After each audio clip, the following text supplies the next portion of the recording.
Никогаш не сме биле повеќе конектирани, а толку многу осамени. Се чувствувате ли вие изгубени во толпата која што постојано трча и ита некаде? Здраво! Добре дојдовте во семејна соба, заедно со мене Александра Мишовска. На моја изразита чест и задоволство денеска имам специјална гостинка, моја колешка, но ќе оставам простор да се представи. Повели Тамара. Здраво! Здраво. Пред се, да се заблагодарам за поканата на подкастот. Тој чествувам, нели? Јас сум Тамара, јас сум психолог, како што рече, ваша колешка. И денеска ќе зборуваме за интернетот. Супер, така е. Како што е најави Тамара, ќе зборуваме за интернетот, велнесот, да видиме како да направиме баланс во неговата употреба и така натака. Па да почнеме. Еве Тамара, сакам да ми одговориш ти на прашањето кое што го упатив до публиката. Имаме ли впечаток дека сме осамени, иако сме обкружени со илјадници луѓе, содржини, контексти, но ние сепак се чувствуваме осамени? Имаш ли ти такво доживување или можеби некако различно? Да, дефинитивно, дефинитивно. Така. Иако сме во модерен свет, каде што имаме интернет, Така. или преку интернетот можеме да пратиме порака на било кој километри Апсолутно. подалеку од нас, но никако сме осамени, никако се брзаме никаде. Така. Како никад постојано да трчаме, брзаме, итаме. никако да стигнеме. Така, доживувањето е апсолутно како да никаде не стигаме, па затоа сакав да прашам. Сега, во ова доба глобално, нели, во оваа ера на дигитализација, кога секој има достапност до информации, секој може со еден клик на телефонот или екранот да стигне. Ама ние сепак некако, како да не знаеме каде одиме, како да не знаеме што правиме, кои сме ние, па некако сме збунети. Да, И тако така е збунети чувството. некако во животот, го тераме животот и некако си ги воспитуваме и своите нели деца и генерации. Сега малку да ја презлабочиме оваа тема. Имаш ли ти впечаток дека мнозинството од популацијата, сум напишала особено младите луѓе, развиваат зависност од телефонот и интернетот?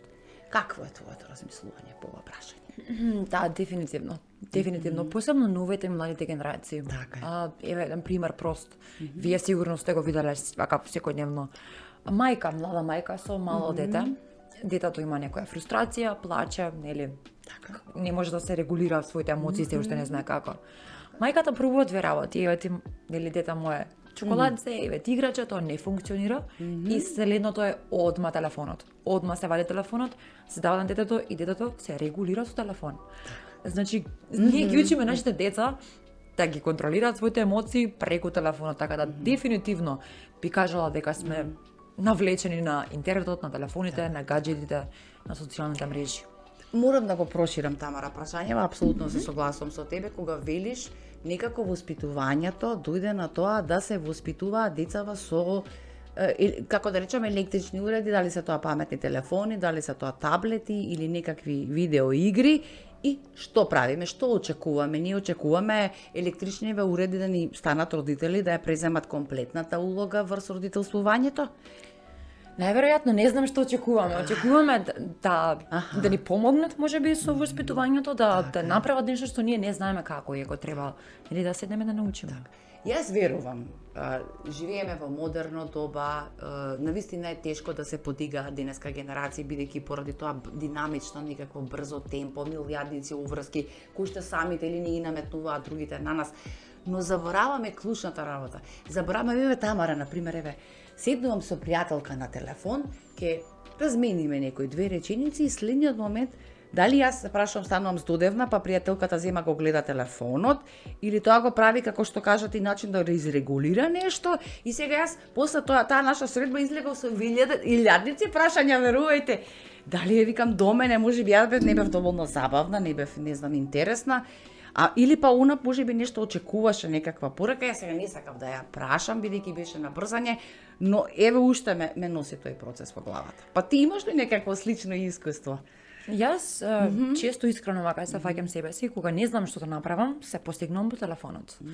Да отворам Инстаграм, да отворам ТикТок, нели тој допаминот кој што ни го дава. Така. Така, и сега некако Не убаво знаеме. ги поврзавме во релација, кажа, бидејќи нели ние возрастните, и како што го спомена примерот на мајката, бидејќи најверојатно поаѓајќи ние самите од себе не знаејќи, како што кажа ти, како да се регулираме или би рекла што да правиме по себе, па посегнуваме по телефонот. Па можеби од Се речеме, од таа постапка те мајката пробала, велиш, пробала со едно, се обидела со второ, не може и најсигурниот избор кој што е проверен и знаеме дека ќе успее, детото ќе замолчи и ќе седне мирно е телефонот. Но, која е цената која што ја плаќа ова дете? Доста голема цена е. Мислам дека не е здраво да бидеме толку навлечени на нашите телефони. На еден мал гаджет кој што реално може ни пречи од што ни помага во животот. Така, се сложувам со тоа. Имаме генерации кои што се навлечени на екрани. Каде што се чувствуваат побезбедно да бидат со телефонот, него со другар да седнат и да разговараат. Така. Тоа е некако многу трагично, не? Дури вака кога ќе погледнам група на младинци, така да кажам, седат на кафе или седат на некоја збиранка, на некоја клупа, слушам ја она смеење гласно, но не гледам зборување, не гледам движење на усни, не гледам само светлина од екраните и како клек, знаете, ноктињата куцкаат на екраните, тоа го гледам, а слушам дека се смеат. И сега ме заинтересира што е ова, кога гледам, некои си пече стечиња си седнале на клупите и си текстаат и се смеат. Пазете, они веќе вербално не комуницираат, не го користат гласот како орудие за разбирање, него го користиме текстот.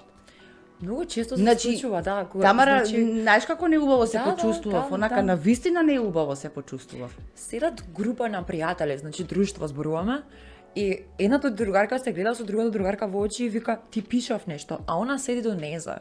Она седи заедно се во моментот, никако не знам. Така.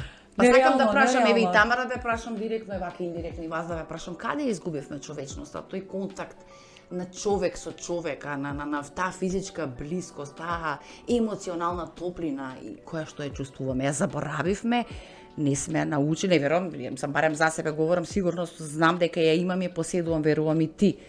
Но некако како ги заборавивме тие социјални вештини да ги користиме како говорење, како творење. Полека некако изумираат, како дојде интернетот, како дојде социјалните мрежи, како дојде гаджетите и се подобри, нели, секој нов телефон е подобар од претходниот со перформанси, со све. Ние заборавивме да бидеме луѓе. Ние бидејќи, нели, да, е убаво кажа, заборавивме да бидеме луѓе, они основни човечки особености. Да не зборуваме па за емпатичност, за солидарност, другарство, пријателство, разбирање. Не знам, навистина поразително, ама мене тоа навистина ме загрижува. Сега сакам да те поставам, Тамара, бидејќи кажавме, нели, сите сме многу лесно ни е достапно да кликнеме на интернет, да се приклучиме. Сега како ние да ги поставиме границите и филтрите? Што влегува во нашиот дигитален свет? Еве сега ќе те прашам тебе лично, ти како ги поставуваш, а ќе одговориме понатаму и за другите како. Така. Како ти лично? Имаш ли можеби некакви такви филтри и граници кои што ти ги чуваш и онака цврсто ги штитиш? До пред некоја година, искрено веќе ви кажам дека немав, а следав све што имаше на интернет, што мене ќе би дека се допираше до тебе. Буквално дозволував да допра до мене, дозволував да ме вознемири, дозволував да ми направи неубаво чувство. Пред некоја година дена седав на Инстаграм така и нешто ме изреволтира, некој пост, некој стори, не знам што беше. Така. Нешто однатре ми беше како не доста беше, до тука беше, крај. Така, и седнав некој сат и пол, буквално бришев луѓе од Инстаграм, од ТикТок, од Фејсбук и бев као до тука. Така. Нема више да дозволувам ништо од социјалните мрежи да ме допре, да ме изнервира, да ме изреволтира и така натаму. Сега сум мислам дека многу подобро. Затоа кога ќе видам некој такво видео, некој пост кој што мене не ми прави убаво, едноставно само не дозволувам да допре до мене. Scroll past и тоа е тоа. Out of sight, out of mind. Така. Сега, спомена содржини, па сега морам, значи неспорно да се спомене дека сите повеќе или помалку се компарираме и се споредуваме на интернет. Па гледаме дали нашата пријателка, соседка, другарка има нова чанта, можеби била негде во некој елитен ресторан или била на некако убаво патување, па ги гледаме фотографиите, сите тие удобства, тие се раскоши убавини. Какво чувство буди во нас тоа? Праведно ли ни е? Убаво ни ли е? Вистински се радуваме ли за другата личност? Искрено зависи за личноста. Мислам дека зависи за личноста, но многу сме некако фейк на интернетот. Вештачки. Тоа, нели, седнуваме на кафе, па сликаш кафето, па си бил на одмор, па позираш 150 слики на одмор, па ваму, па таму, па ова. Никако има некоја култура која што мораме да следиме. некој стандард кој што мораме да го следиме за тоа како нашиот живот треба да изгледа, да тоа биде постирано на интернет и доколку не го направиме тоа, имаме чувство како да не припаѓаме. Тоа сакав, тоа беше моето следно прашање. Доколку, да речеме, за хипотетички условно, јас себе ќе се земам како пример, не се вклопувам во таа коцка или тој триаголник или многоаголник кој што ми го конструирала, што ќе се случи со мене? Значи, јас ќе одговорам дефинитивно. Сега јас или ќе зборуваме како мнозинството, нели се јавува прво чувството на револт. Значи се јавува бесот, ни расе бесот. Па се јавува агресија. Па зошто тој да има, јас да немам, тој е во подобра позиција, јас не сум, тој ужива, јас се мачам и така натаму. Но верувајте, никој од нас не знае што ќе се случи кога копчето на таа камера ќе згасне, ќе се исклучи, светлата ќе се исклучи, ние не знаеме понатаму што се случува за тој екран. Дали понатаму и господјата се смее, се смешка, се насмевнува или можеби нешто друго. Али важно она што се пласира и го гледаме како контекст и те како допира до нас. Па сега ако говориме нели за различни да речеме календарски возрасти или различни генерации, сите немаме исти механизми. Што доаѓа и што допира до нас, а што не допира, сите немаме. Затоа треба да имаме некои граници на тоа каде треба и кој треба да биде на социјалните мрежи, кој треба да биде на интернетот. Или Инстаграм, мислам дека во Америка имаше некој гайдлайн ставено сега за малолетници до 16 години. Добро. Иако според мене, јас мислам дека малолетници до 16 години воопшто не треба да бидат на интернет, воопшто не треба да бидат на социјалните мрежи, бидејќи тие генерации на кои што можеме многу лесно да ги не знам, така, да влијаеме, апсолутно. Да влијаеме дури да предизвикаме и криза во идентитетот. Буквално. Мислам, сите сме свесни и гледаме, не знам дали ги гледате следите тие приказни, ама ги има, верувајте, и тоа се безброј.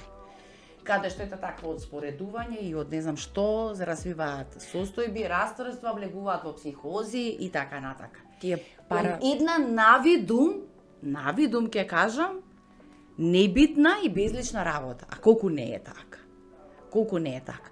Сега, ние својствено некако се наметнува да споменеме и вештачкава интелигенција. Таа е присутна нели на интернет просторот. Сите ја користат, па мислам дека и мали ведичиња веќе знаат да прашаат по некое прашање, па развиваат некакви релации, но правај да почнеме со твоето размислување. Вештачка интелигенција е како тешка тема да се зборува, затоа што има работи за вештачка интелигенција кои што ни помагаат на нас, Апсолутно, како луѓе, се согласувам. но во исто време е доста деструктивна, многу деструктивна, затоа што вештачка интелигенција ни дава некоја топлина, ама вештачка, но нели многу луѓе влегуваат во психоза. Префинета би рекла. Сите ние барем мислам дека еднаш сме како да кажам текстале, како би се кажа, говореле, допишувале со ChatGPT најкористениот. Па начинот на кој што тој знае ораторски да зборува, дури да те собори односе, сакам да кажам со издржаност реченица, со комплименти, со се. Таква, верувате ми, говорам сега, реална жива личност не комуницира во животот. Да, дефинитивно. И тоа како ни импонира, како ни годи. Софтверот е направен така да те влече, да те се согласува со тебе. Така, тоа велам, ти очекуваш да го добиеш. Така, апсолутно, да. Потреба на прифатеност кај што ние нели сега прифаќаме, некој ме разбира и тука влегуваат луѓето во AI психози и така натаму, има многу проблеми. Ова сакав да го споменам затоа што и помлади и повозрасни луѓе не е битно градат некакви, да речам, квази релации со таа вештачка интелигенција, токму можеби поаѓајќи од потребата, базичната потреба да припаѓаме во семејство, во група пријатели, познаници, пријатели и така натака. Сега се надоврзуваме на контекстот, нели како што ја почнав емисијата, па велиме осамени ли сме. Преплавени од информации, конектирани на секој начин, а повторно осамени. Повторно осамени. Definitivno. Така. Иако нели имам интернет преко кој што можеш да пратиш порака на човек кој што е 1000 километри подалеку од тебе, не е човечеството тоа на луѓето, конекцијата ние ја немаме више. Ја немаме. Ниту едно емоџи не може да го смени она вистинското помеѓу луѓето, насмевката не може да смениш со било кој емоџи. Солзата, вистинската солза на човекот не можеш да ја смениш со она емоџито со плачење, но така. Сега, сакам да те прашам. нели како лесната достапност на интернет па некако дозволува и голем опсег и асортиман на професии. Така. Па младите некако по таа брза трка на брзи пари и брз допамин се предаваат на, на тој пазар, да речем. Па имаме на различни профили. И од таму ми се наметнува прашањето, безбедни ли сме ние на интернет? Што споделуваме, на кого споделуваме, кога кажуваме, на кого шеруваме? Безбедни ли сме, Тамара? Ова е многу индивидуално прашање. Добре. Јас ќе одговорам за мене. Не. Јас не се чувствувам безбедна на интернетот воопшто. Затоа што не знам дали колку луѓе разбираат и сваќаат дека тоа што ги го оставиш на интернет е таму за секогаш и ако го избришеш, тоа е нели не е туку така. Не сме, јас според мене не сме безбедни затоа што има многу покварени луѓе на интернетот, има многу информации кои што не треба да ги споделувате на интернетот. Не треба да ги кажувате и не треба да постирате. Така да не би, јас би рекла дека не сме баш толку безбедни колку што ние мислиме дека сме уствари. Така. Да. Да, навистина, сега не сакам да ширам темата и да идеме до таму дека и во супермаркетите, барем на запад, нели, како што е изложена цената на маркетчето, има мини камерка или мини AI, која што прави face recognition, па ја знае твојата шопинг листа, твоите навики, пазете, твоите навики, секојдневни навики, говориме нешто што е твое лично и приватно.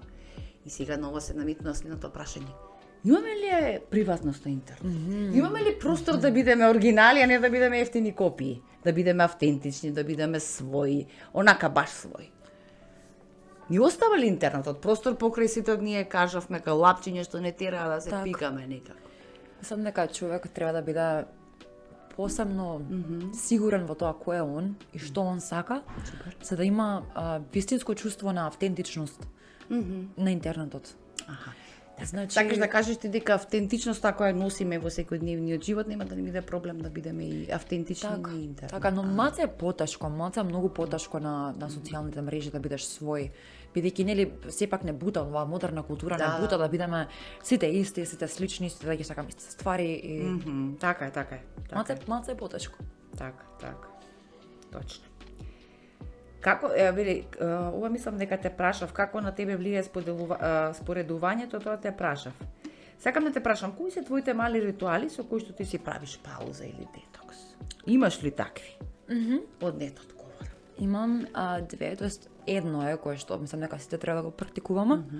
Тоа е дека телефонот навечер и од сабајле се користи само како аларм. Бидејќи јас немам нели часовник, не ме буди тоа, мене мора некоја музика таква да ме разбуди. Значи, кога ми звони од сабајле телефонот, јас го користам само како аларм, бидејќи ако го земам тоа дека сум во кревет и лежам и почнам да скролам на Инстаграм, мене ми отиде цел ден. Исто така и навечер пред легнување, значи кога гасиш телефонот, го ставаш на страна и тоа е тоа. И откако почнам да го практикувам ова, јас се будам понаспана, по-рефрешт, супер, одморена, така. Дефинитивно. Така. Сега, за крај, сакам да те прашам, која е твојата златна формула за мирен сон во ова дигитално доба, кој што никогаш не спи? Имаш ли такава некоја формула? Може ли на англиски да го кажам? Може секако. Има една реченица која што многу ми се допаѓа, вика disconnect to reconnect. Во превод би значило дисконектирате се за да се реконектирате.